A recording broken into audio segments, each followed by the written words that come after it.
Hey guys, how are you? Welcome to my channel. So today we're going to talk about how to become an MSL without experience.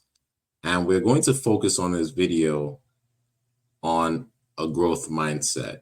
All right. And so let's just briefly get one thing out of the way. So please like and subscribe to my channel. I want to bring a lot of AI trends and pharma industry news to this channel. I want to talk about the basics of the MSL role and basically just bring as much value as I can because I've had years of experience, spoken to a lot of aspiring MSLs, and I want to start with this topic about a growth mindset because there are two types of people that I've come across in the MSL role. And those are the kind of people that really,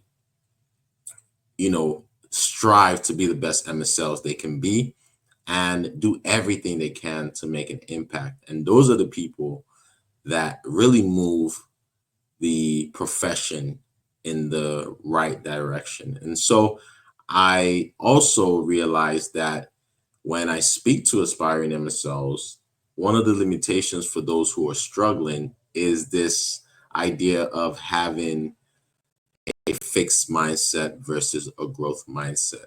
So the first thing I would say is never give up. Never ever give up. We all need each other. You can and you will succeed in your efforts to become an MSL. Okay, so never give up. Never give up. So talking about the MSL role, let's focus first on why it seems like it's impossible to get an MSL role without prior experience. The reason is because a lot of times jobs are asking for years of experience, and a lot of times we're telling ourselves, I don't have that experience. But here's the truth. You don't need years of MSL experience to land your first role. So I'll share it with you step-by-step guide on how to shift your mindset and so you can build the right skills and secure that position that you want. So this video is all about mindset and growth mindset. So we're going to talk about what is a growth mindset. A growth mindset is the belief that your abilities and intelligence can be developed with effort, learning, and persistence. If you're transitioning to an MSL role without experience, your mindset becomes your best friend. So why? Because it reframes the challenges that you're going through. You start to look at your opportunities and not seeing them as roadblocks. You start learning new skills. You start meeting new people and networking. You view rejections as feedbacks to improve. You take on more tasks outside of your comfort zone. For me, it was volunteering for nonprofit organizations in the pharmaceutical industry and participating in their executive boards. This was how I was able to network and get out of my comfort zone and attend conferences that had pharmaceutical professionals. By now, I believe you should know what an MSL does, but briefly, an MSL really acts as a scientific expert, and we basically are like the interface of the pharmaceutical company to external stakeholders like healthcare professionals. We tend to call them key opinion leaders, KOLs, and we relay complex data and research and make it simple and digestible and understandable. And we also support clinical trials and product launches. So the good news that I want to tell you is that if you're in retail, academia, in any area of healthcare like hospital, even sales, you have the experience. When you're asked about your MSL experience, you need to know that you have transferable skills from your current role. So if I were to ask you, do you have MSL experience?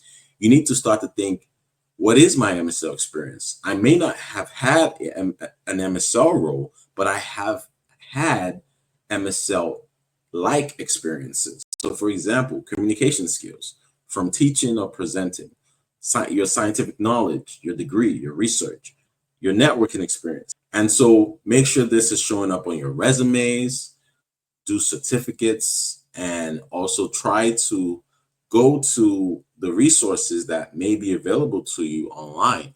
For example, I want to share a website that helped me years ago. When I used this website, I was able to see a lot of stories, and specifically the industry pharmacist stories. They were very, very helpful for me because I literally did not know anything about industry.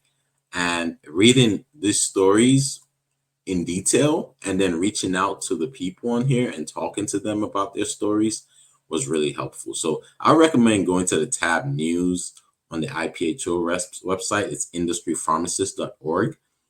And you'll be able to select the different filters here.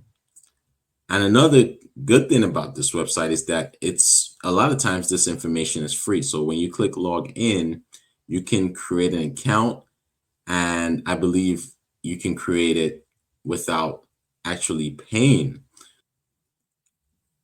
So I hope that was helpful. Another thing I wanted to touch on is that the imposter syndrome.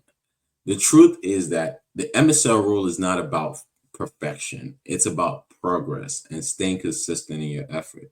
So you need to remind yourself that you have to start to be great, but you don't have to be great to start.